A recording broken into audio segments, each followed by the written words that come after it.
لیکن افسوس یہ ہے کہ آج کا مسلمان اس عقیدے سے ناآشنا ہے۔ آج کا مسلمان جب حضور کی اس خاتم النبیین کی عقیدے پر ضرب لگنے کی بات آتی ہے تو آج کا مسلمان اس پر خاموش ہے۔ قادیانی نئے نئے ہتھ کنڈوں کے ساتھ، نئے نئے دلیلوں کے ساتھ وہ میدان میں اترتے ہیں، اور جو قرآن مجید کی آیت میں نے تلاوت کی ان سے جب پوچھا جائے کہ تم قرآن کی اس آیت پر ایمان نہیں رکھتے تو وہ کہتے ہیں کہ ہمارا ایمان اس آیت پر ہے۔ تو پھر وہ تاویلیں کرتے ہیں، وہ کہتے ہیں خاتم کا معنی ختم کر دینے والا نہیں ہے، خاتم کا معنی مہر ہے۔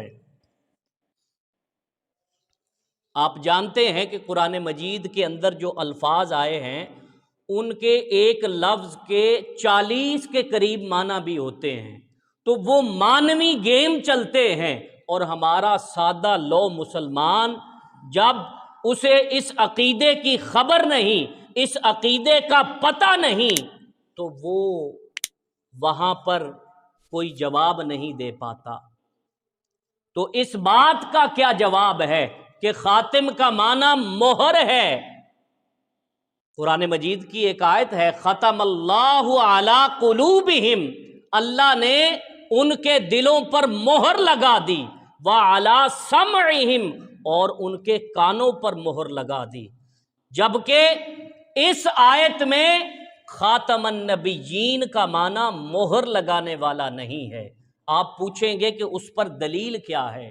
دلیل حضور علیہ الصلوۃ والسلام کی ایک حدیث ہے۔ یہ حدیث ترمذی شریف کے اندر آئی، کتاب ترمذی شریف، باب کا نام باب الفتن۔